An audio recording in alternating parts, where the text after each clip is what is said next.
Welcome once again in YouTube channel of Vande Bharat defence academy.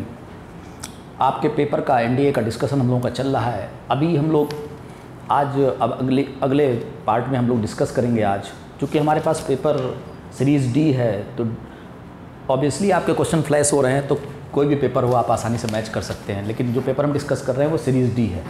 अब आज जो डिस्कशन होगा, अभी जो हमारा डिस्कशन इस सीरीज़ में होगा वो होगा 89 से ऑनवर्ड्स क्वेश्चंस का।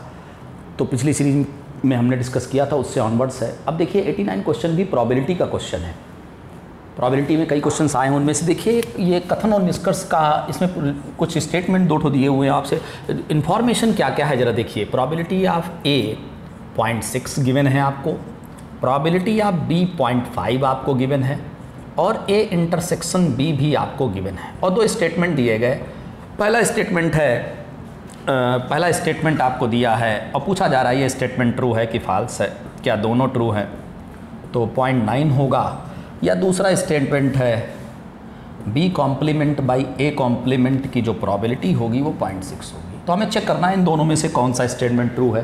क्या दोनों ट्रू हैं? पहला ऑप्शन ओनली वन ट्रू है, या ओनली टू है, या बोथ आर ट्रू, या नाइदर वन नॉर टू, या इनमें से कोई भी स्टेटमेंट ट्रू नहीं है। सबसे पहले तो हम इस स्टेटमेंट को चेक करते हैं, स्टेटमेंट सेकंड ट्रू है कि नहीं है। सबसे पहले फार्मूला आपको क्लियर होगा, B complement by A complement का फार्मूला ये होता है। सभी को क्लियर है फार्मूला, आसानी से पता है। कंडीशनल प्रोबेबिलिटी में फार्मूला आप लोगों ने देखा हुआ है। ए कॉम्प्लीमेंट निकालना बहुत आसान, इसका कॉम्प्लीमेंट 1 में माइनस कर दे। ये कैसे निकलेगा? इसका भी फार्मूला होता है डायरेक्ट। आप देखिए इसको ऐसे लिखा जाता है, आपने डिमॉर्गन्स लॉ पढ़ा होगा, ए ऐसे इसको लिखा जा सकता है यूनियन का कॉम्प्लीमेंट ऐसे। अब यूनियन आ जाए ये इसके इक्वल होता है, यूनियन निकल आए उसका कॉम्प्लीमेंट कर देंगे तो ये मिल जाएगा। यूनियन कैसे निकलता है? यूनियन भी आपको पता है, यूनियन का सीधा सा फार्मूला होता है। यूनियन का फार्मूला आपका है, यूनियन का जानते हैं, ए यूनियन बी क्या होता है? Probability of A plus probability of B minus probability of A intersection B. ये वैल्यू रखते जाइए, ये यहाँ रख दीजिए, यहाँ रख दीजिए, यहाँ रख दीजिए, सॉल्व करिए, आपका ये पूरा 0.7 मिल जाएगा। ये पूरा ऐड होगा, ये माइनस कर दीजिए। ए यूनियन बी की प्रोबेबिलिटी 0.7 है तो कॉम्प्लीमेंट निकालना है तो 0.3 हो गया, तो यानी कि ये मिल गया है। यहाँ रख दो 0.3 डिवाइडेड बाई कॉम्प्लीमेंट इसका 0.4, तो ये 3/4 आ गया, 0.75 आ गया। लेकिन अगर आप देखें जो ऑप्शन में आपको गिवन है सेकंड स्टेट में वो 0.6 गिवन है, हमारा 0.75 आया है। इसका सीधा सा मतलब है कि ये सेकंड स्टेटमेंट फॉल्स है। अब पहले स्टेटमेंट की तरफ आते हैं, इसको भी चेक कर लेते हैं ये ट्रू होगा कि फॉल्स होगा। ये फार्मूले वगैरह क्लियर है, प्रोबेबिलिटी में सभी को ये फार्मूला पता है, ये इसके इक्वल होता है, ये क्लियर होना चाहिए डिमॉर्गन्स लॉ में। तो ये फार्मूला बेस्ड ही था। अब पहला स्टेटमेंट भी चेक करना पड़ेगा कि ट्रू है कि फॉल्स, फिर फाइनल आंसर हम बता पाएंगे। पहला स्टेटमेंट के लिए आपको थोड़ा सा ये समझिए, पहले स्टेटमेंट में दिया क्या है, ए कॉम्प्लीमेंट यूनियन बी का क्या मतलब होता है। इसका कोई डायरेक्ट फार्मूला तो नहीं है, लेकिन अगर बनाएं थोड़ा सा वेन डायग्राम आप बनाएं हल्का सा, ये ए है, ये आपका बी हो गया। ए का कॉम्प्लीमेंट होता है ए के बाहर का हिस्सा, ए के बाहर का, और बी होता है बी का पूरा हिस्सा। तो इसमें देखिए ये शामिल होगा और ये भी शामिल होगा, क्योंकि दोनों का यूनियन करना है आपको। तो ये पूरा हिस्सा होगा आपको, ये कहलाएगा ए कॉम्प्लीमेंट यूनियन बी। अब ये निकलेगा कैसे पूरा हिस्सा? अगर कहीं आप ये निकाल लो और पूरी प्रोबेबिलिटी हमेशा 1 होती है तो 1 में घटा लेंगे, तो ये क्या होता है, ये हिस्सा क्या कहलाता है? ये हिस्सा कहलाता है, आपने पढ़ा होगा, ये हिस्सा बोला जाता है A complement A intersection B complement. इस हिस्से को कहा जाता है, इस वाले हिस्से को। अगर ये निकल आए तो ये फिर जो हम चाहते हैं ये पूरा हिस्सा निकल आएगा। इसका फार्मूला होता है, ज़रा देखिए, ए इंटरसेक्शन बी कॉम्प्लीमेंट का फार्मूला होता है प्रोबेबिलिटी ऑफ, थोड़ा सा मुश्किल क्वेश्चन तो है ये, ए इंटरसेक्शन बी। अब probability of A 0.6, A intersection B 0.4, यानी 0.2 आ गया। ये आपका 0.2 आ गया ये हिस्सा, लेकिन हमें तो चाहिए ये वाला, तो 1 में घटा देंगे तो 0.8 आ जाएगा, और दिया कितना है 0.9। ये भी फॉल्स हो गया, इसीलिए ये दोनों स्टेटमेंट फॉल्स होंगे, इसलिए इसका ऑप्शन नंबर डी होगा, नाइदर वन नॉर टू आपका सही होगा। स्टेटमेंट वाले क्वेश्चन में थोड़ा सा इसमें समय ज़्यादा लगा क्योंकि दोनों को ही चेक करना पड़ेगा, कैलकुलेशन भी थोड़ा सा है। तो ये ऐसा क्वेश्चन था जिसमें कैलकुलेशन ज़्यादा हो तो आप स्किप भी एग्जाम में कर सकते हैं, आपको स्किप करना भी आना चाहिए। कभी कभी क्या होता है, क्वेश्चन हमें आता है तो हम उससे लगाने लग जाते हैं, इसी में कई क्वेश्चन का लॉस भी हो जाता है। ये भी सीखना बहुत आर्ट है कि किस क्वेश्चन को हमें स्किप करना है। भले हमें आता है लेकिन लेंदी है तो आप हल्का सा छोड़ के आगे बढ़ सकते हैं। तो इसका फाइनल आंसर आपको पता चला क्वेश्चन नंबर 89 का। क्वेश्चन नंबर 89 का आंसर आपको बता दिया गया। क्वेश्चन नंबर 90 की जहाँ तक बात करें, ये भी प्रोबेबिलिटी का ही सवाल है, लेकिन ये बेस थ्योरम का सवाल है। बेस प्रोबेबिलिटी का फार्मूला आपने देखा होगा, लंबा चौड़ा फार्मूला होता है। उस फार्मूले की बात हम नहीं करेंगे, लेकिन एक मेथड हम बताएंगे, उससे आप प्रोबेबिलिटी आसानी से बेस के सवालों में निकाल सकते हैं। इसमें क्वेश्चन ये है कि 3 जो है रसोइये हैं और वो केक ना बनाने की प्रोबेबिलिटी दी हुई है कि 3 रसोइये केक नहीं बना पाते हैं। पहला वाले की प्रोबेबिलिटी दी है 0.02, दूसरे रसोइये की प्रोबेबिलिटी दी है 0.03, तीसरे का दिया हुआ है 0.05। और x बनाता है 50% केक, y बनाता है 30% और z बनाता है 20%। जो आपकी स्क्रीन पर होगा ये क्वेश्चन, x के बारे में पूछा जा रहा है कि x केक ना बना पाए तो उसका अनुपात क्या होगा। तो जिसके बारे में पूछा जाए, x के बारे में पूछा जा रहा है, तो आप इसको हमेशा ध्यान रखें, ऐसे बना ले लाइन, कोई फार्मूला वगैरह मत लगाएं, जो तरीका बता रहे हैं उसको फॉलो करें। x के बारे में पूछा जा रहा है तो x को ऊपर रखना है और जो बाकी टोटल नीचे आएगा। x का परसेंटेज कितना है 50, प्रोबेबिलिटी कितनी है 0.02। नीचे x के बारे में भी लिखना पड़ेगा आपको, x के बारे में तो लिखना ही लिखना है, प्लस आपको y के बारे में, z के बारे में, नीचे तो टोटल आएगा और ऊपर वही जो क्वेश्चन डिमांड करेगा। अब देखिए y की वैल्यू क्या है, y कितना परसेंट है 30% और प्रोबेबिलिटी कितनी है 0.02 और z कितना है आपका 20% और प्रोबेबिलिटी है 0.05। अब इसको सॉल्व करना है, आसान सा क्वेश्चन होता है, फार्मूला मत लगाइए बेस थ्योरम के सवालों में, फार्मूले से कई बार आप कंफ्यूज भी हो सकते हैं। अब देखिए सबसे पहले 100 का 50 से 0.02 मल्टीप्लाई करें 1 होगा, यहाँ भी ये मल्टीप्लाई करें 100 तो कैंसिल आउट हो जाएगा, यहाँ भी आप आएँ तो ये मल्टीप्लाई कर लें तो 0.9 होगा और ये मल्टीप्लाई कर लें तो 1 होगा, तो ये टोटल आएगा 2.9। यानी सीधी सी बात है, पॉइंट यहाँ से हटाएंगे तो हो जाएगा 10/29। ये आपका फाइनल आंसर होगा। बड़ा आसान सा बेस थ्योरम का सवाल है, बस फार्मूले से थोड़ा सा बचे और ये जो तरीका सिखाया जा रहा है उसको फॉलो करें, इसलिए फाइनल आंसर इसका बी होगा। इसका फाइनल आंसर आपका बी 10/29 होगा। अब अगले क्वेश्चन की तरफ जब बढ़ेंगे तो अगला क्वेश्चन 3D का है, स्फीयर का सवाल है, गोले का सवाल है, आसान सवाल है। जरा समझिए सवाल क्या है, बहुत ही अच्छा सवाल है। ऐसा क्वेश्चन हमने क्लास में ऑलरेडी ऑफलाइन क्लास में सारे बच्चों को बताया हुआ है, सारे बच्चों ने किया भी होगा। आसान सा क्वेश्चन देखिए, बड़ा इंपॉर्टेंट क्वेश्चन है 91। एक स्फीयर है, गोला है, गोले का केंद्र आपको दिया हुआ है इस क्वेश्चन में 1 - 2 3 और ये गोला एक समतल को ऐसे स्पर्श करता है। ये प्लेन आपके सामने है, प्लेन की इक्वेशन ये दी हुई है और कहा यह जा रहा है कि गोले का रेडियस या व्यास, डायमीटर पूछा जा रहा है। डायमीटर मतलब व्यास, गोले का व्यास क्या होगा। तो डायमीटर की बात की जा रही, व्यास कितना होगा, 1 होगा, 2 होगा, 3 होगा या 4 होगा। ये सेंटर है, यहाँ से यहाँ तक की अगर डिस्टेंस आप फाइंड करें तो ये त्रिज्या रेडियस हो जाएगा स्फीयर का और रेडियस को डबल कर देंगे तो व्यास या डायमीटर मिल जाएगा। यहाँ से यहाँ तक की डिस्टेंस कैसे निकालेंगे, इसका साधारण सा फार्मूला होता है, किसी भी पॉइंट और प्लेन के बीच की distance between point and plane, किसी भी समतल और बिंदु के बीच की दूरी का डायरेक्ट एक फार्मूला होता है ax1 by1 cz1 + d divided by √a² + b² + c²। वही फार्मूला आपको लगाना है। कैसे लगाना है, यहाँ से यहाँ तक की डिस्टेंस निकालेंगे, रेडियस मिलेगा। कैसे लगाया जाता है, x की जगह पर 1 आएगा प्लस y की जगह पर -2 आएगा और z के प्लेस पर 3 आएगा। ये फार्मूला सभी को याद होगा, ये फार्मूला सभी ने पढ़ा होगा कि कैसे एक समतल और बिंदु के बीच की दूरी आप निकालते हैं। डिस्टेंस बिटवीन √ क्या होता है नीचे 6² -3² 2² और मॉड भी लगा होता है। मॉड तो इसलिए लगा होता है क्योंकि डिस्टेंस है। अब पूरा हल करें, 6 - 12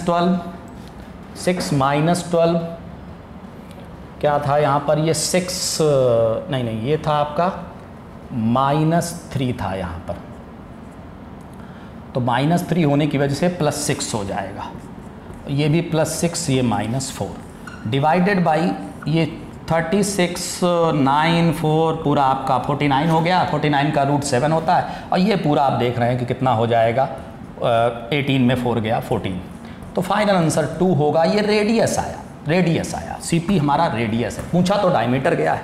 तो डायमीटर आप जानते हैं कि व्यास क्या होता है, व्यास की लंबाई डायमीटर रेडियस का डबल होता है, इसीलिए जो इस सवाल का फाइनल आंसर होगा वो 4 होगा। इसको डबल कर दीजिए रेडियस को, इसको टिक कर दीजिए। बहुत ही बेसिक सा, आसान सा और बड़ा इंपॉर्टेंट सवाल है, पहले भी आ चुका है और इसको हमने कई बार डिस्कस भी किया है बच्चों के साथ कि बड़ा ही एक समतल जो है इसको स्पर्श कर रहा है, तो यहाँ से यहाँ तक की दूरी, पहले फार्मूला क्लियर होना चाहिए कि डिस्टेंस बिटवीन आपका बिंदु और समतल के बीच की दूरी का फार्मूला क्या होता है, कैसे उसको अप्लाई किया जाता है। अगर वो फार्मूला पता है तो ये सवाल आसान है आपके लिए, इसको इजी सवाल में हम कैटेगराइज करेंगे। इजी सा सवाल था। अब देखिए अगला सवाल है क्वेश्चन नंबर 92, इंपॉर्टेंट सवाल है, जरा देखिए क्या है।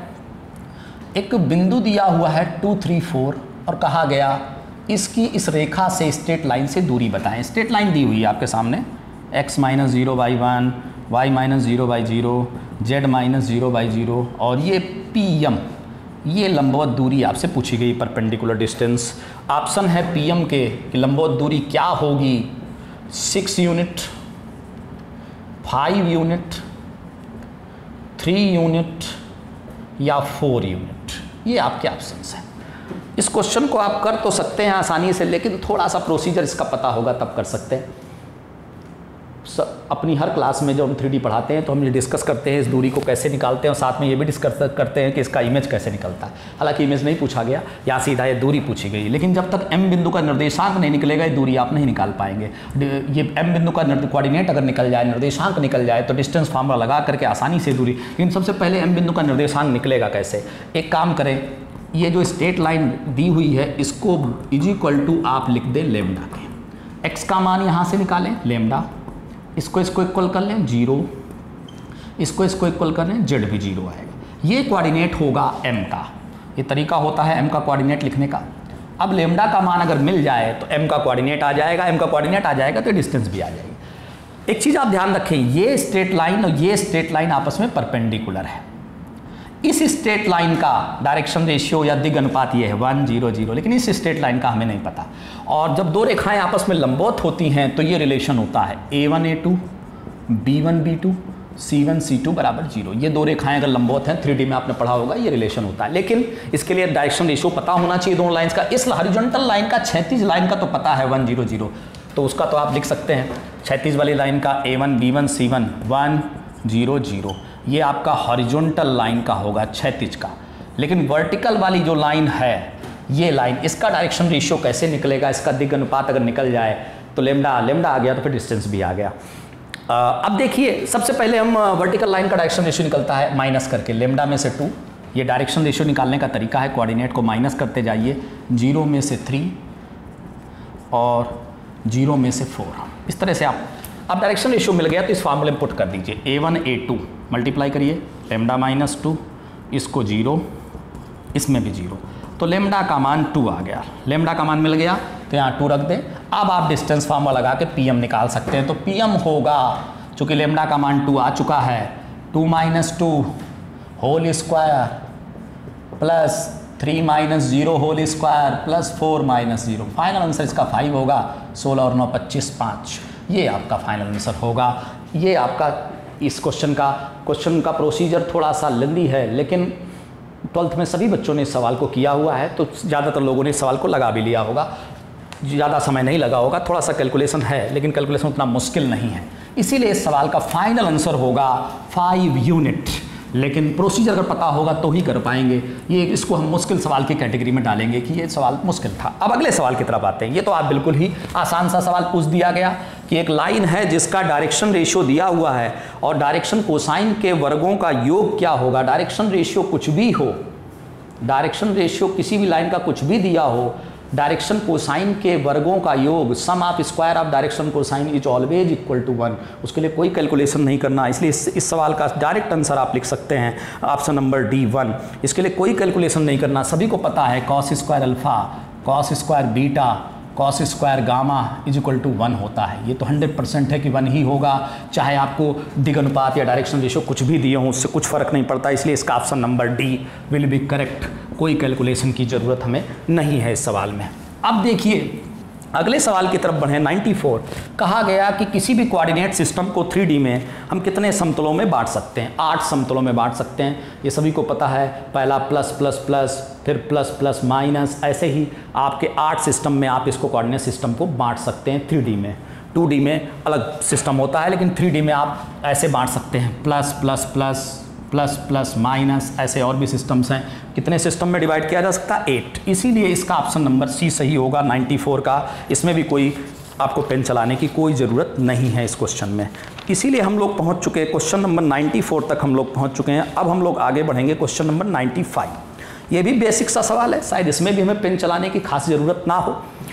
95 में कहा गया, ज़रा ध्यान दीजिए, ऐसा प्लेन का इक्वेशन बताइए, ऐसे समतल का समीकरण निकालिए जो 5 यूनिट का इंटरसेप्ट काटे जेड एक्सिस पर और एक्स वाई प्लेन के पैरेलल हो, पैरेलल टू एक्स वाई समतल के समांतर हो, और जेड एक्सिस पर 5 यूनिट का अंतःखंड काटता हो, यानी parallel to Z axis, parallel to X Y plane and intercept on 5 unit on Z axis. मतलब क्या है इसका? आसान सा है, ज़रा देखिएगा ध्यान से कि जैसे कोई एक्स वाई प्लेन होता है, जैसे ये एक्स वाई प्लेन है हमारा, और ये एक्स वाई, ये वाई जेड, और ये हमारा जेड एक्स प्लेन होता है।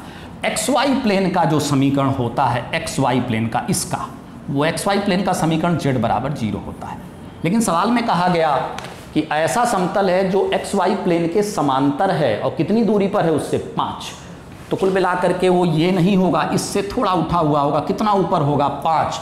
तो उठता है तो वही यहाँ पे वैल्यू चेंज हो जाएगी। बाकी है तो एक्स वाई प्लेन ही, बस एक्स वाई प्लेन के समांतर है। और कितना अंतःखंड काटता है? 5 का। इसीलिए समीकरण में थोड़ा फर्क हो जाए। अगर सिर्फ एक्स वाई प्लेन लिखा होता तो आंसर एक्स जेड बराबर 0 होता, लेकिन उसने कहा एक्स वाई प्लेन के समांतर भी है और 5 यूनिट ऊपर की तरफ भी है, इसलिए इसका आंसर जेड बराबर 5 होगा। इसलिए इसका फाइनल आंसर बी होगा। इसमें भी हमें कोई सी कैलकुलेशन की कोई ज़रूरत नहीं है।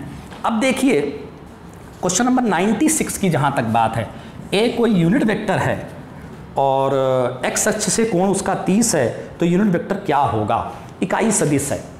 कोई भी इकाई सदिश, जैसे ये वेक्टर है, एक्स एक्सेज है, वाई एक्सेज है, ये हमारा कोई वेक्टर है और एक्स एक्सेस से कोण बनाता है 30, एक्स एक्सेस से कोण बनाता है 30। तो ध्यान दीजिएगा, कोई भी यूनिट वेक्टर इस तरह से लिखा जाता है। एक्स एक्सेस से कोण कितना है?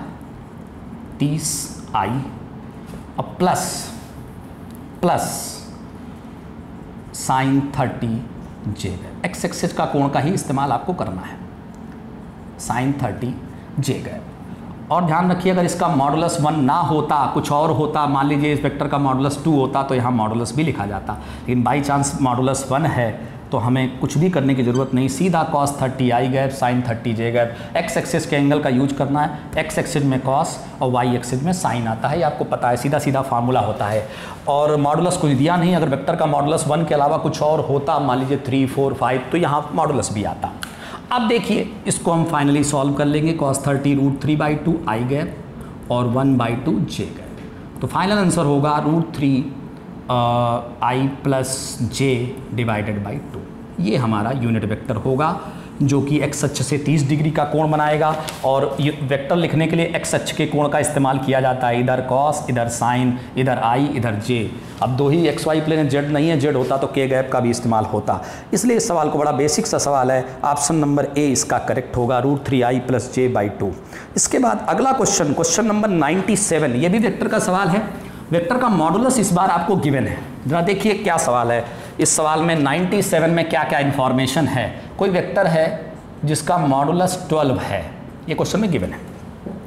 एक्स अक्ष से जो कोण है, एंगल है, एक्स अक्ष से जो एंगल है हमारा, जो कोण है, वो एंगल गिवन है आपको 45 degree.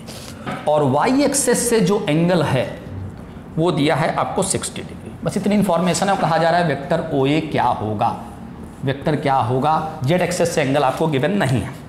6i 6j plus minus √2k, और इधर आए 6i 6√2j plus minus 6k, 6√2i plus 6j plus minus 6k। उसके बाद last option 3√2i 3j plus minus 6k। सबसे पहले एक काम करें आप, चूँकि वेक्टर का मॉडुलस 12 है, मॉडुलस निकालना वेक्टर का आपको आता है अंडर रूट इसका स्क्वायर प्लस इसका स्क्वायर प्लस इसका स्क्वायर। अगर आप पहले वाले में करेंगे तो 36 और 2 तो आप देखेंगे 74 आ जाएगा। 74 का रूट वर्गमूल 12 नहीं होगा, इसीलिए ये पहला ऑप्शन तो पहले ही आप कट कर दीजिए, चूंकि इसका मॉडुलस 12 कभी नहीं होगा। ऐसे ही आप इसका भी देख लेंगे, इसमें भी नहीं होगा। इन दोनों में संभव है, आप करके देख लें। इसका 36, इसका 72, इसका 72, 144 यानी वर्गमूल उसका 12। मॉडुलस आपको वेक्टर का निकालना आता है। अब बचा ऑप्शन बी और सी में कोई एक करेक्ट होगा। कैसे क्लियर करें कि बी करेक्ट है कि सी करेक्ट? एक्स एक्सिस से एंगल है कितना वेक्टर का? 45। वेक्टर लिखना भी बताया हमने क्या तरीका होता है। कोई वेक्टर जब लिखा जाता है तो उसका मॉडुलस लिखते हैं और यहाँ पर एक्स एक्सिस से एंगल, ऐसे वाई एक्सिस से, फिर जेड एक्सिस से एंगल, इस तरह से लिखा जाता है। सबसे पहले यहाँ मॉडुलस अगर हम लिख दें कि 12 है और यहाँ लिखें कॉस अल्फा आई गैप, ऐसे करके हम लोग आगे लिखते चले जाएं। फिर वाई का लिखें, फिर जेड का लिखें। जैसे ही आप अल्फा यहाँ 45 रखेंगे तो 45 का मतलब हो जाएगा 1/√2 और 12 से गुणा करेंगे तो 12 × 1/√2 ये आपका हो जाएगा 6√2 आई। बाकी अब कोई कन्फ्यूजन नहीं, आगे हम सॉल्व करें ना करें कोई फ़र्क नहीं पड़ता, इसलिए ऑप्शन नंबर इसका करेक्ट होगा सी। ये दोनों तो पहले ही इनकरेक्ट थे, चूंकि मॉडुलस हमें 12 चाहिए, इन दोनों में पॉसिबल नहीं है। इन दोनों में ही मॉडुलस 12 आ रहा है। अब कैसे क्लियर करेंगे कि कौन सा ऑप्शन है, उसके लिए हमने तरीका बताया। वेक्टर लिखा कैसे जाता है, क्लियर होना चाहिए। मॉडुलस कॉस अल्फा आई गैप, इस तरह से आप लिखते हैं, कॉस बीटा जे गैप, कॉस गामा के गैप। तो आसानी से आप इस क्वेश्चन को कर सकते हैं। ऑप्शन की थोड़ी हेल्प लीजिए, फटाफट इसका आंसर आप बता सकते हैं बिना कोई ज़्यादा कैलकुलेशन किए। कई ऐसे क्वेश्चन आए हैं जिनमें कोई कैलकुलेशन की ज़रूरत ही नहीं है, आपको बस इन्फॉर्मेशन पूछ रहा है आपसे। अब देखिए अगले क्वेश्चन में 98 क्वेश्चन नंबर क्या है। बड़ा ही आसान सा क्वेश्चन है। उन्होंने कहा कि एक समांतर चतुर्भुज पैरेललोग्राम है। समांतर चतुर्भुज की 2 भुजाएं आपको दी हुई हैं, एक भुजा ये और भुजा क्या है जरा देखिए 2i - 4j + 5k, और एक भुजा ये दी हुई है, बी भुजा आपको दी हुई है i - 2j + -3k। ये आपको दोनों भुजाएं गिवन है। कहा जा रहा है कि बताएं product of diagonals of parallelogram, मतलब इनके विकर्ण निकालिए, फिर उनका स्केलर प्रोडक्ट करिए, फिर फाइनल आंसर बताइए। तो आपको विकर्ण या डायगोनल पहले निकालने पड़ेंगे। इन दोनों का डॉट प्रोडक्ट नहीं निकालना, इनके डायगोनल का डॉट प्रोडक्ट आपको निकालना है। तो विकर्णों का जो डायगोनल का डॉट प्रोडक्ट निकालेंगे तभी फाइनल आंसर आप बता पाएंगे। तो पहले विकर्ण निकालना आपको आना चाहिए। और कुछ ऑप्शन है 21, 25, 31, 36। ध्यान रखिए ये एक आपका डायगोनल होगा और एक विकर्ण ये होगा। विकर्ण में क्लियर होना चाहिए। ये वेक्टर बी है तो सामने वाला भी बी होगा, ये और ये जुड़ेगा तो ये वाला मिलेगा। ध्यान रखिएगा दोनों डायगोनल कई बच्चों को याद होते हैं डायरेक्ट। a + b एक डायगोनल होता है और एक विकर्ण a - b होता है। ये क्लियर होना चाहिए डायगोनल। ये वेक्टर मिलेगा इन दोनों के जोड़ने से और ये दोनों के घटाने से मिलेगा ये वाला डायगोनल। ये वाला डायगोनल कैसे मिलेगा? इसको और इस वेक्टर को ऐड कर दीजिए। अगर ये b है तो ये भी b ही होगा। तो a और b को ऐड करने से ये वाला विकर्ण मिल जाएगा और a और b को घटाने से ये वाला विकर्ण आपको मिल जाएगा। अब दोनों विकर्ण आपके सामने आ गए। ये पहला डायगोनल है, दूसरा है। a + b क्या होगा? दोनों को जोड़ दीजिए तो पहला डायगोनल जो मिलेगा आपको, पहला जो विकर्ण मिलेगा वो ये मिलेगा। ऐड कर दीजिए 3i - 6j + 2k। ऐसे ही अगला विकर्ण जो होगा, इन दोनों को माइनस करना है तो -i - 2j, इसको इसमें घटा दीजिए 8k। अब क्या करना है? बस आपको सीधा इन दोनों का डॉट कर देना है। क्वेश्चन यही तो बोला था कि दोनों का विकर्ण निकालें फिर उनका डॉट प्रोडक्ट निकालें। तो पहले विकर्ण आपको क्लियर होना चाहिए कि पैरेललोग्राम में, समांतर चतुर्भुज में विकर्ण हम किस तरह से निकालते हैं। विकर्ण का फॉर्मूला आपके सामने है। अब देखिए डॉट सभी को करना आता है। डॉट प्रोडक्ट कैसे किया जाता है? 3, ये आपका 12 और ये आपका 16। 3, 12 और 16। आप देखेंगे कि इसमें टोटल जो आंसर होगा वो 31 होगा। ऐड कर लीजिए आप, तो ये इसका फाइनल आंसर आपको मिल जाएगा। Option number C will be correct. तो बड़ा आसान सा सवाल है, लेकिन आपको डायगोनल की समझ होनी चाहिए कि पैरेललोग्राम के डायगोनल निकालने का क्या तरीका है। फिर आपको डॉट प्रोडक्ट करना है। तो डायगोनल निकालें फिर डॉट प्रोडक्ट कर दें। डायगोनल का फार्मूला डायरेक्ट होता है a + b a - b। आसान सवाल है। डायगोनल के बारे में सभी लोग आसानी से, सभी स्टूडेंट जानते हैं कि डायगोनल पैरेललोग्राम का किस तरह से निकाला जाता है किसी भी समांतर चतुर्भुज का। और फिर उसके बाद उन दोनों वेक्टर का आपको डॉट प्रोडक्ट करना है। डॉट प्रोडक्ट करना तो बड़ा ही आसान सा होता है, आपने हमेशा वेक्टर में सीखा हुआ है। अगला क्वेश्चन भी इससे भी ज़्यादा बेसिक सवाल आप देख रहे हैं, काफ़ी आसान सवाल हैं। अगर आप अपने क्वेश्चन अच्छी तरह से पिक कर लेते तो इस पेपर में अच्छा स्कोर कर सकते हैं आप। लेकिन आपको लॉन्ग क्वेश्चन में नहीं फंसना है। अपने क्वेश्चन को आपको पिक करना है। 144 वेक्टर ए का मॉडुलस 4 है, वेक्टर बी का मॉडुलस आपसे पूछा, ये इन्फॉर्मेशन आपके सामने है। ऑप्शंस हैं 3, 4, 6, 8। बड़ा बेसिक सा सवाल। ए क्रॉस बी का क्या फार्मूला होता है, क्लियर है आपको। ए बी साइन थीटा होता है, सभी को पता है। और ए डॉट बी का ए बी कॉस थीटा, और A square B square common ले लें तो मिलेगा sine square theta plus cos square theta is equal to आपका 144। ज़रा ध्यान दीजिए, तो 1 हो गया। ए स्क्वायर मतलब इसका स्क्वायर 16। अब आप ध्यान देंगे तो आसानी से आप कैंसिल आउट कर लीजिए, बी स्क्वायर 9 आ गया। बहुत ही आसानी से आपने इसका मॉडुलस बी का निकाल लिया 3। तो इसीलिए ये बड़ा बेसिक सा फार्मूला है। ए क्रॉस बी का फार्मूला सभी को क्लियर है, एक डॉट बी का बस फार्मूले में रखते जाइए, वैल्यू जी तो फाइंड करना है। इससे ज़्यादा बेसिक सवाल वेक्टर में और कौन सा होगा जिसमें a cross b a dot b का डायरेक्ट आपको फार्मूला पुट करना है और देन कैलकुलेट कर देना है। बिल्कुल भी समय नहीं लगेगा, 30 सेकंड का समय लगेगा इस सवाल को सॉल्व करने पर। अपने सवाल आपको पिक करना चाहिए, ये बहुत ज़रूरी होता है कि आप अपने सवाल पिक कर लें। अब देखिए क्वेश्चन नंबर 100 की जहाँ तक बात है, ये भी बड़ा बेसिक सा सवाल है कि 3 वेक्टर्स आपको गिवन है। पहला वेक्टर आपके स्क्रीन पर नज़र आ रहा होगा आपको, दूसरा वेक्टर देखिए क्या है, और फिर आपसे कहा जा रहा है कि ये तीनों वेक्टर कोप्लेनर हैं, एक समतली हैं, तो बताएं P का मान क्या होगा। बहुत बेसिक सा कॉन्सेप्ट है, एक समतली हैं तो P का मान क्या होगा। ऐसा क्वेश्चन भी कई बार आ चुका है और मैंने क्लास में कई बार इस तरह का क्वेश्चन कराया भी है। सबसे पहले तो एक समतली है तो इनका डिटर्मिनेंट का मान, ये बॉक्स ABC का मान 0 होगा। आपको पता होगा कि एक समतली की एक कंडीशन होती है कोप्लेनर की, और इसको ऐसे लिखा जाता है डिटर्मिनेंट 2 - 3 1, और यहाँ से लिख लें 1 2 - 3, और यहाँ से लिख लें I नहीं है तो 0 1 P और इज इक्वल टू 0। अब डिटर्मिनेंट को एक्सपेंड करेंगे, P का मान आपको मिल जाएगा। बहुत ही बेसिक सा कोप्लेनर का बड़ा ही आने वाला सवाल है, बहुत बार ये आ चुका है पहले भी एनडीए में। अब सबसे पहले इसको एक्सपेंड अगर करेंगे आप तो क्लियर होना चाहिए कि भाई 2 के साथ क्या आएगा, ये गया, आपको क्लियर होना चाहिए। 2P + 3 ये बनेगा। 3 के साथ क्या आएगा वो भी आपको पता होना चाहिए। ये आपका जा चुका है, ये आपका गया, ये गया, P मिला, और लास्ट में आपका 1 के साथ क्या होगा, 1 - 0 इज इक्वल टू 0। अब देखिए ये हो गया आपका 4P + 6 + 3P + 1 is equal to 0। ये आपका बना। तो ये 4P 3P 7P और +7, तो आप ऑब्वियस है 7 को उधर कर दें, P का मान -1 होगा। Option number B will be correct. इससे बेसिक सवाल तो वेक्टर में आपको मिलेगा नहीं कोप्लेनर का। बहुत ही आसान सा कोप्लेनर का सवाल है कि आपको डिटर्मिनेंट की वैल्यू 0 को इक्वल कर देनी है। कंडीशन आपको कोप्लेनर की पता ही है कि बॉक्स ABC का मान हमेशा 0 होता है कोप्लेनर के लिए। तीनों वेक्टर्स आपको गिवन है और डिटर्मिनेंट एक्सपेंड करना भी बहुत आसान है, गलती नहीं होनी चाहिए कहीं पर भी।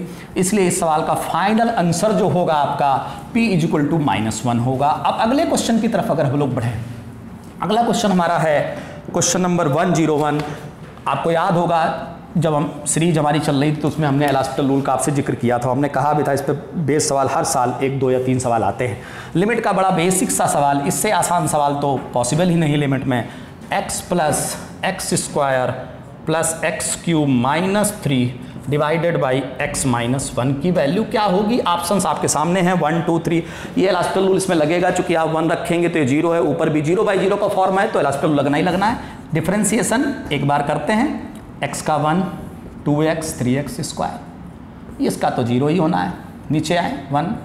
अब दोबारा डिफरेंशिएशन की कोई ज़रूरत नहीं है, चूंकि अब ये 0/0 नहीं है, 1 रख सकते हैं तो यहाँ 1 रख दें। अब पूरा हल करेंगे तो फाइनल आंसर 6। अब इससे आसान लिमिट में सवाल तो आप जानते हैं कि सबसे ईजीएस्ट क्वेश्चन था, इसमें तो कोई भी आपको कहीं दिक्कत ही नहीं। एलास्टिक रूल पे बेस्ड बिल्कुल आसान सा सवाल पूछा गया है और इसका जिक्र हमने अपनी सीरीज़ में किया भी था आपसे। हमने कहा था कि अगर आपने उसको फॉलो किया तो आपका इस तरह का सवाल या इस तरह के और भी जो सवाल आए हैं वो आपसे एक भी गलत नहीं होगा और आप ज़्यादा से ज़्यादा पेपर में स्कोर कर पाएंगे। अब देखिए अगला जो, चूँकि लिमिट का हमारा डिस्कशन हुआ था, बड़ा ही यूजफुल डिस्कशन है। आप देख रहे हैं उस पर बेस 3 से 4 सवाल आए हैं, एक भी सवाल आपसे गलत नहीं होगा। ज़रा देखिए अगला सवाल जो हमारा है, अगला सवाल है 102 नंबर 102। इसमें कहा गया किसी भी सर्किल का रेडियस जो है वो इस रेट से बढ़ रहा है, त्रिज्या बढ़ने की दर, radius rate of increase of radius is given, और आपसे कहा जा रहा है कि उसका सरकमफ्रेंस बढ़ने का रेट क्या होगा, परिधि किस रेट से बढ़ेगी। ऑप्शन है 4.4 है या 8.4 है। बड़ा ही आसान सा है। सर्किल का सरकमफ्रेंस या परिधि सभी को याद होती है, सरकमफ्रेंस 2πr होता है सर्किल का।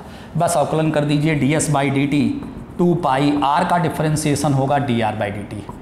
पाई का मान आप 22/7 रख सकते हैं और dr/dt आपको गिवन है 0.7, इससे कैंसिल कर लीजिए। 4.4 आपका फाइनल आंसर मिल जाएगा आपको। ये आपका फाइनल आंसर होगा। Option number first is correct. बिल्कुल आसान सा सवाल, रेट से रिलेटेड, दर से रिलेटेड, इससे आसान सवाल तो होगा नहीं। अब अगला सवाल हमारा लिमिट का है। लिमिट के कई सवाल आए हैं और सभी बेसिक सवाल है। अब जरा देखिए अगले सवाल पे आते हैं। लिमिट में अगला क्वेश्चन क्या है, 103 नंबर लिमिट का बिल्कुल ही आसान सा क्वेश्चन पूछा गया। लिमिट एक्सटेंडिंग टू 1 x की पावर 4 - 1 x - 1। अब इससे आसान क्या होगा, आप देख रहे हैं इसमें पूछा गया कि दोनों तरफ की लिमिट अगर बराबर है तो k का मान क्या होगा। कोई दिक्कत नहीं, k का मान 2/3 होगा, 4/3 होगा। इधर का भी सॉल्व कर लेते हैं, इधर का भी सॉल्व, इधर डिफरेंशिएट कर दीजिए। इस लेफ्ट हैंड साइड में अगर डिफरेंशिएट कर दें तो 4x³ हो गया यहाँ, और इधर भी लास्टल लगा दीजिए, दोनों तरफ अप्लाई कर दीजिए। x³ 3x² k 0 constant, 2x k² 0, x की वैल्यू 1 पुट कर दीजिए, 4 हो गया। यहाँ x की वैल्यू आपको पुट करना है k, इधर x की वैल्यू क्या पुट करना है आपको, k रखिए यहाँ पर। देखिए जब यहाँ k रखेंगे तो 3k², और यहाँ पर भी जब आप k रखेंगे तो 2k, एक k कैंसिल कर दें तो 4 = 3k/2, तो फाइनल आंसर होगा 8/3।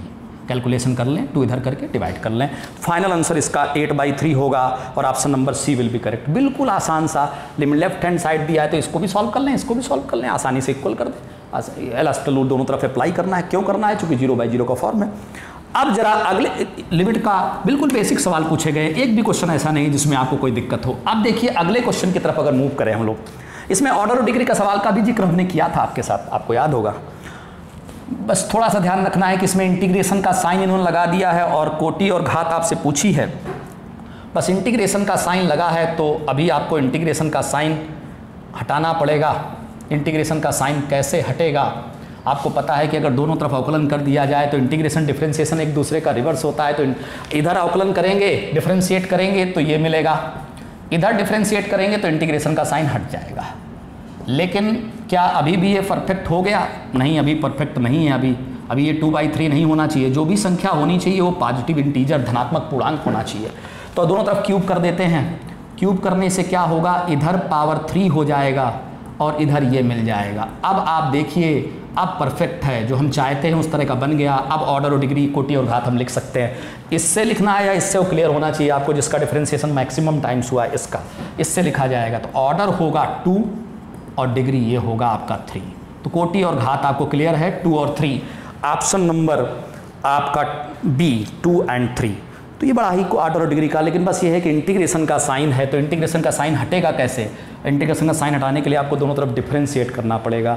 ये पता है बच्चों को, सभी को मैंने पहले ही बताया हुआ है कि इंटीग्रेशन का साइन किस तरह से हटेगा, डिफरेंशिएशन की हेल्प से हट सकता है, क्योंकि दोनों एक दूसरे का रिवर्स होता है। एक को अप्लाई करेंगे तो दूसरा अपने आप गायब हो जाएगा। अब देखिए क्वेश्चन नंबर 105 की जहाँ तक बात है, ये भी लिमिट का है। लिमिट के कई क्वेश्चंस आए हैं और सभी ही आसान क्वेश्चन है, कोई भी ऐसा क्वेश्चन नहीं है जिसमें आपको कुछ खास टाइम लगे।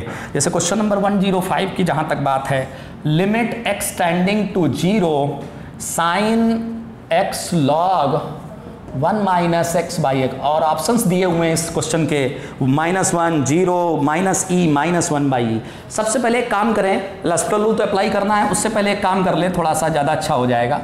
एक काम कर सकते हैं आप लोग, इस तरह से कर लें इसको, x² को ऐसे 2 पार्ट में लिख लें, ये 1 होता है। तो बचा हमारे पास, ऐसा करने से एडवांटेज ये होगा एलास्टल रूल हमारे लिए थोड़ा सा आसान हो जाएगा। अब एलास्टल रूल आप इसमें लगा सकते हैं, डिफरेंशिएट कर सकते हैं, चूँकि इसका लिमिट 1 होता है, इसका फ़ायदा उठा लीजिए। अब जरा देखिए क्या डिफरेंशिएशन होगा, 1/1 - x और -1 भी आएगा, चूँकि लॉग का और अंदर का।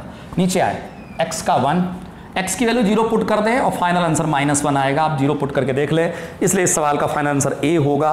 लिमिट का बिल्कुल बेसिक सा सवाल है। इस सवाल में कोई भी कहीं भी कन्फ्यूजन नहीं है। बस ये एल हॉस्पिटल रूल लगाने से पहले अगर आप थोड़ा सा आसान बना लें तो अच्छा रहेगा, या यहाँ पे भी अप्लाई कर देते तब भी सॉल्व होता, लेकिन जब भी साइन और टैन हुआ करे तो पहले उसको एलिमिनेट करें, देन एल हॉस्पिटल रूल को अप्लाई करें। क्वेश्चन में कैलकुलेशन बहुत कम हो जाएगा, इसीलिए इस क्वेश्चन का ऑप्शन नंबर फर्स्ट सही होगा, -1 आपका इसका फाइनल आंसर होगा लिमिट के क्वेश्चन का। अब अगले क्वेश्चन की तरफ मूव करें तो क्वेश्चन नंबर 106 है और ये स्टेटमेंट बेस्ड क्वेश्चन है। फंक्शन ये दिया हुआ है e की पावर -mod x। एक चीज़ आप जानते रहिए, अगर मॉड का फंक्शन है तो ये ऑलवेज कॉन्टिन्यूस होता है, बस इसमें डिफरेंशिएबल की प्रॉब्लम होती है, हमेशा सतत होता है। अवकलनीयता की प्रॉब्लम आती है, डिफरेंशिएबिलिटी की प्रॉब्लम, और नॉन डिफरेंशिएबल उसी पॉइंट पर होता है जहाँ पर ये मुड़ता है, जहाँ पर मुड़ता कहाँ पे है। मॉड में एक चीज़ जानते रहिए, मॉड के अंदर अगर ऐसे लिखा है तो ये मुड़ेगा 2 पर, लेकिन यहाँ कोई संख्या नहीं है तो कहाँ पे मुड़ेगा, या 0। यहाँ देखो मॉड के अंदर कोई संख्या लिखी है नहीं, तो कहाँ पे टर्न होगा, या 0 पर। तो एक बात ध्यान रखिए, ये कॉन्टिन्यूअस तो हर जगह होगा, लेकिन डिफरेंशिएबल में दिक्कत वहाँ पे आएगी जहाँ पे ग्राफ टर्न करता है। इसीलिए इसका स्टेटमेंट बेस्ड क्वेश्चन है। मॉड के बारे में अगर इन्फॉर्मेशन आपको पहले से है कि मॉड का फंक्शन कैसे बिहेव करता है, तो इसमें कोई भी कैलकुलेशन नहीं है। पहला स्टेटमेंट x बराबर 0 पर कॉन्टिन्यूअस है, ट्रू है।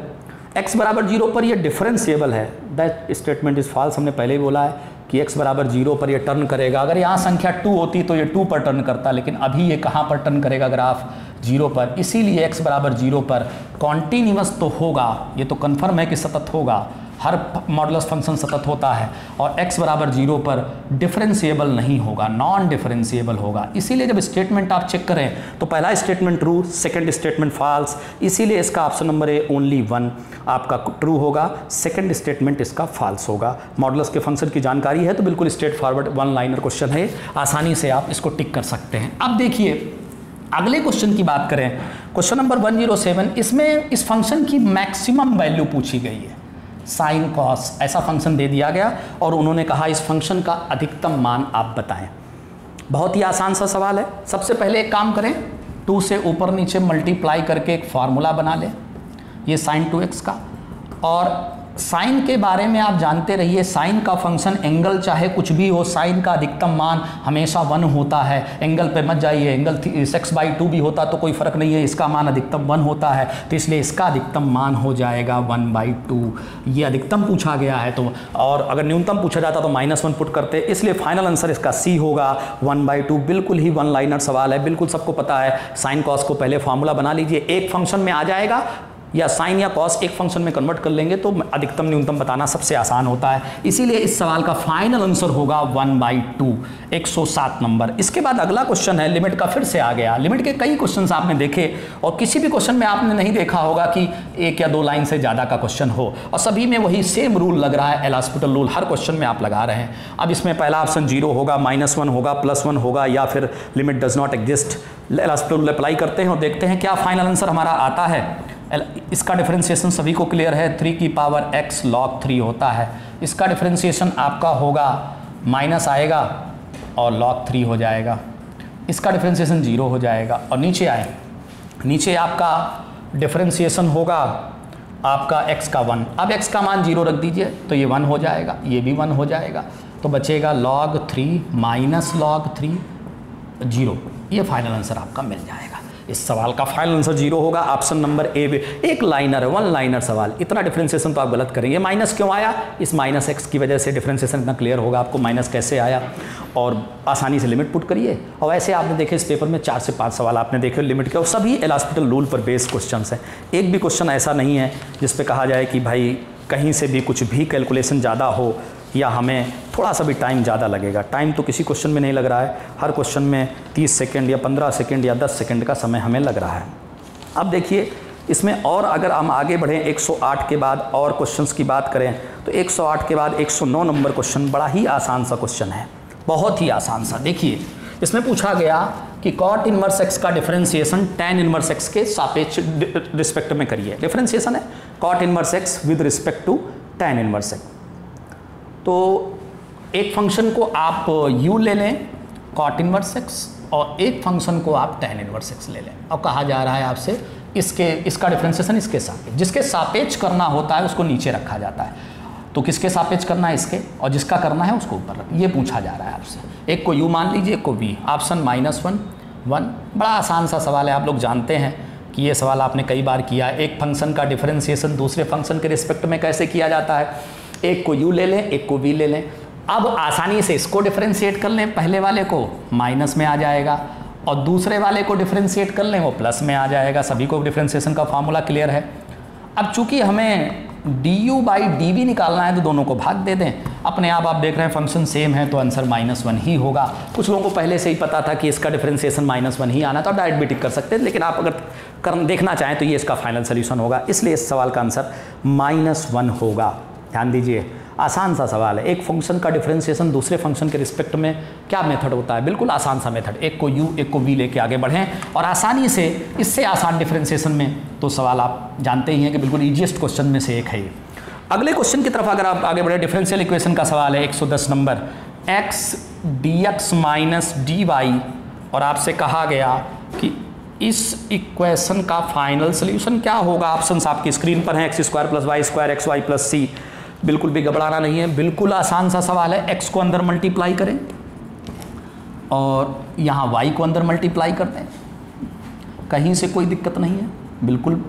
अब x dx तो ठीक है, बैलेंस्ड है, इसको साथ में लिख लें और इन दोनों को साथ में लिखें, माइनस कॉमन लेकर के x dy y dx।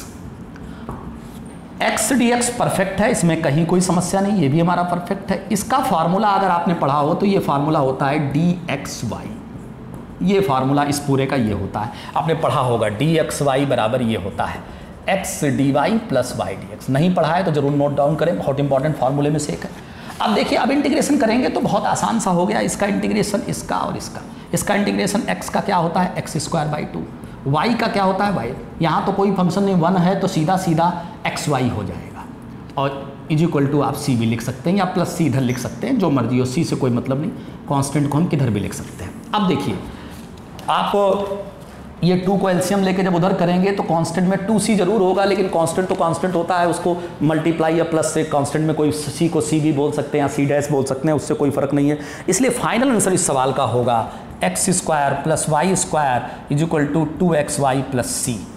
कई लोग कहेंगे यहाँ 2c क्यों नहीं लिखा, लिख सकते हैं, लेकिन क्वेश्चन में कांस्टेंट के नाम से कोई फर्क नहीं, उसको c' या जो भी आप इसको k नाम दे सकते थे, उससे कोई मतलब नहीं। कांस्टेंट से, फंक्शन से आंसर पहचानिए, कांस्टेंट से नहीं। इसीलिए फाइनल आंसर इसका होगा बी ऑप्शन। आप देख रहे होंगे, आपकी स्क्रीन पर नजर आ रहा होगा, और बड़ा बेसिक सा सवाल है डिफरेंशियल इक्वेशन का। बस ये फार्मूला अगर क्लियर है आपको, ये फार्मूला जरा देखिए इसको, तो ये सवाल फिर आसानी से आप इसको इंटीग्रेट कर लेंगे और आसानी से इसका फाइनल सोल्यूशन भी आप बता पाएंगे। अगले सवाल की तरफ अगर आप मूव करें, क्वेश्चन नंबर हमारा, ये तो 1 लाइनर सवाल है, इसको लिखने की ज़रूरत भी नहीं है कि आप इसको लिखें। आपको पता है कि इस फंक्शन का आपसे न्यूनतम मान, मिनिमम वैल्यू पूछी जा रही है। अच्छा, आपको क्लियर होना चाहिए कि कॉस के अंदर एंगल चाहे जो हो, इसका न्यूनतम मान हमेशा -1 होता है, एंगल पर डिपेंड नहीं करता, इसलिए -3 आपका फाइनल आंसर होगा। अगर अधिकतम पूछा जाता तो ये +1 रखते। एंगल पे मत कंफ्यूज होइए, एंगल तो आप जानते हैं कि एंगल पे वो डिपेंड नहीं करता, चाहे cos थीटा हो, चाहे cos 2 थीटा हो, चाहे वो cos थीटा +3 हो, इससे कुछ फ़र्क नहीं पड़ता। इसका मिनिमम मान -1 ही रहेगा और अधिकतम मान +1 ही रहेगा। इसीलिए इस सवाल का जो फाइनल आंसर होगा वो -3 होगा। Option number A will be correct. इसमें कंफ्यूज ना होइए कि एंगल क्या दे दिया, कैसे निकलेगा, बिल्कुल भी कंफ्यूज होने की ज़रूरत नहीं है, आपको एंगल पर निर्भर नहीं करता।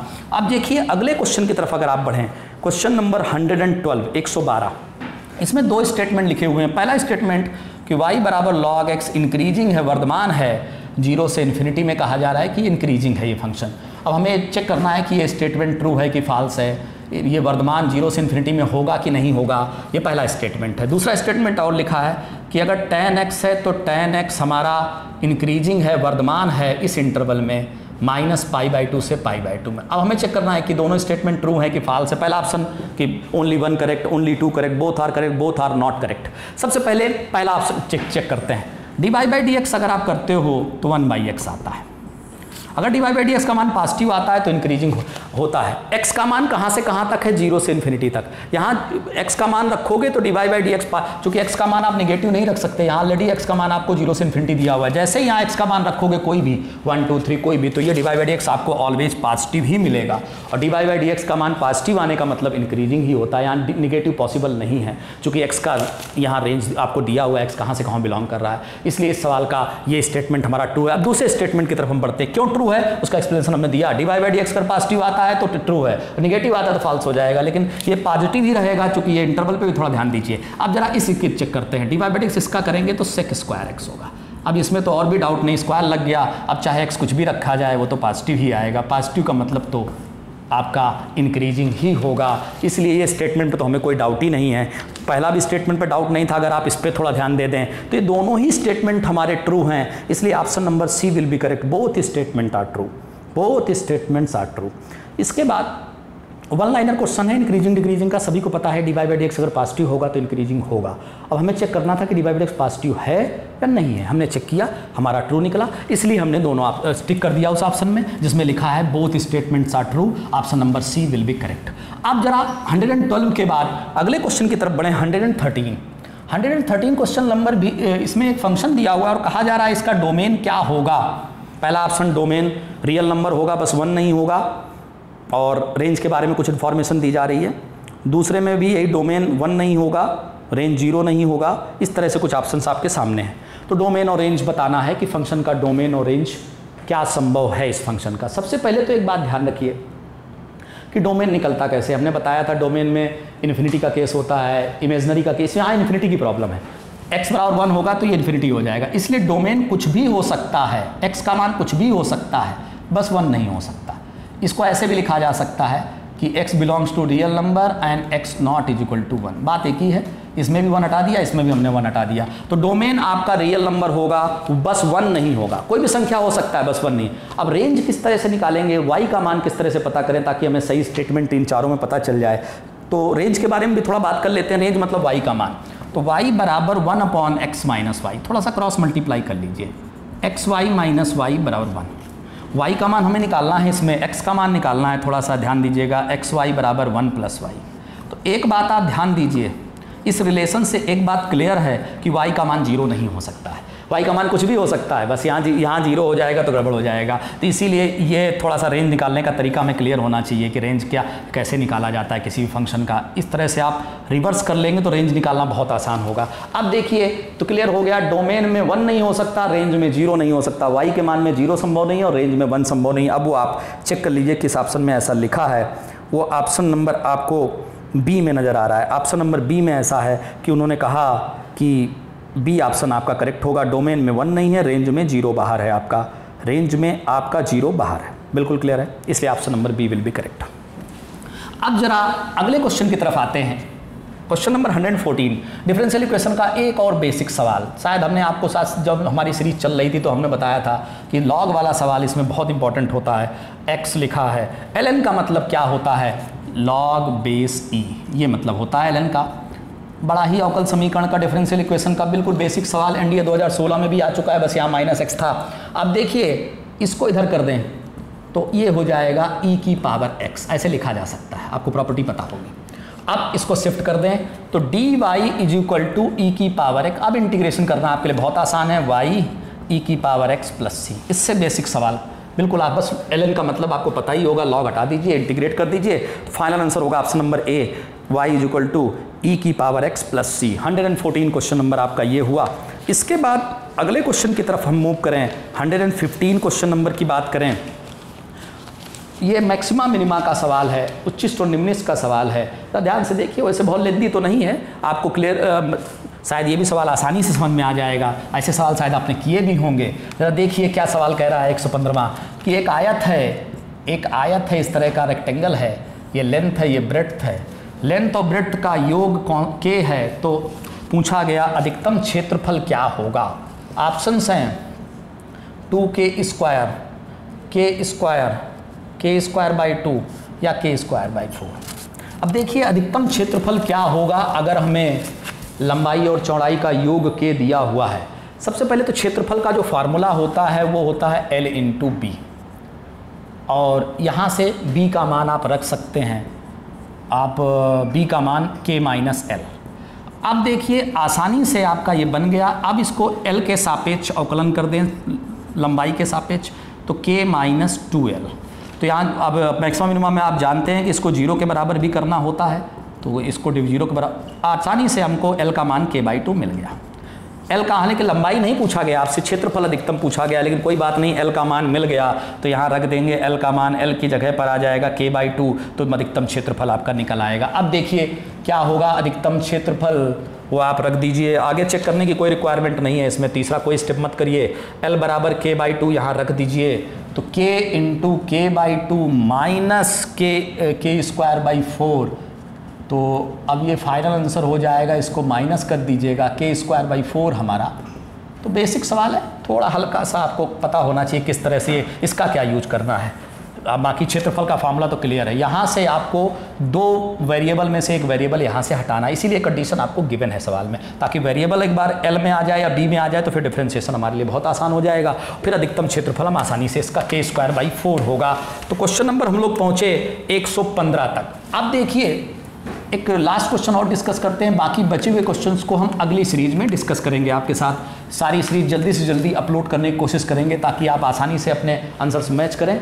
एक लास्ट क्वेश्चन और है, क्वेश्चन नंबर 116, इसको भी आप लोग देख लें कि नंबर्स दिए हुए हैं 4 और 9, उनकी फ्रीक्वेंसी आपको दी हुई है बारंबारता, और कहा जा रहा है कि नंबर्स क्या क्या हैं 4 और 9, इसकी फ्रीक्वेंसी है f1 दिया है और इसकी फ्रीक्वेंसी दी हुई है। दोनों नंबर्स की फ्रीक्वेंसी आपको 4 का फ्रीक्वेंसी, इसका बारंबारता आपको दी हुई है, इस वाले की बारंबारता x है, और इसकी बारंबारता, इस वाले का जो फ्रीक्वेंसी है बारंबारता वो दी हुई है x-1, और समांतर माध्य भी दिया हुआ है, अरिथमेटिक मीन जो है वो 6 है, और कहा जाए x का मान क्या होगा। ऑप्शंस हैं इस क्वेश्चन के, आप देख लीजिए जरा क्या क्या ऑप्शंस हैं। ऑप्शन है 2, 3, 4, 5। बड़ा आसान सा समांतर माध्य का सवाल है, आपको क्लियर होना चाहिए। समांतर माध्य का ये फार्मूला होता है सिग्मा fx/n। क्या मतलब इस फार्मूले का, फ्रीक्वेंसी से गुणा किया जाएगा संख्या का, ये संख्या को x बोला जाता है, तो फ्रीक्वेंसी से x ना, या कुछ और नाम भी दे सकते हैं जो आप नाम देना चाहें, या नंबर ही लिख दें कोई भी नाम। इसको इससे गुणा करें, इसको इससे गुणा करें, और नीचे n मतलब टोटल कितने हैं, और टोटल मतलब बारंबारता का योग, बारंबारता का योग आपको लिखना होता है, या सिग्मा f भी लिखा जाता है। अब देखिए सिग्मा fx का क्या मतलब है, 4 इंटू एक्स और 9 इंटू दिस, और डिवाइडेड बाई सिग्मा f का मतलब इनका योग, और आपको ये ऑलरेडी समांतर माध्य दिया है सवाल में 6, ये फार्मूला आप सभी को पता है समांतर माध्य का। अब जरा मल्टीप्लाई कर लीजिए इसको, 6 को इधर गुणा कर लें, क्या गुणा हुआ जरा मल्टीप्लाई देखें आप, 12x-6 और इज इक्वल टू आपने 13x-9, इनको ऐड कर लीजिए। अब देखिए इसको आप शिफ्ट कर लें तो x की वैल्यू जो होगी आपकी 3 के बराबर होगी, आप शिफ्ट कर लें 9 को इधर, इसको सॉल्व कर लें तो x का फाइनल आंसर 3 होगा, option number B will be correct. तो बिल्कुल आसान से क्वेश्चंस आपके, ज़्यादातर तो आपने देखा होगा कई क्वेश्चंस ऐसे थे जो आज डिस्कस किए हम लोगों ने, उसमें वन लाइनर, काफ़ी क्वेश्चंस वन लाइनर थे, कुछ क्वेश्चन जरूर लेंदी थे, लेकिन वो क्वेश्चन जो लेंदी 2-4 क्वेश्चन थे उनको आपको स्किप करना चाहिए था, ताकि ज़्यादा से ज़्यादा क्वेश्चन आप अटेम्प्ट कर सकें। अगर उन क्वेश्चंस पे आप रुके तो नंबर आप क्वेश्चन का अटेम्प्ट आपका कम हो जाएगा, लेकिन आई होप सो आपने ऐसा गलती नहीं किया होगा। और बाकी क्वेश्चंस के सोल्यूशन का डिस्कशन हम लोग अगली सीरीज़ में ज़रूर से जल्दी अपलोड करेंगे, ताकि आपको पूरा सब वीडियो सोल्यूशन मिल सके और आप फाइनल चेक कर सके कि इस पेपर में आपका स्कोर क्या रहा। अब अगली सीरीज़ में हम लोग मिलेंगे। जय हिंद, जय भारत।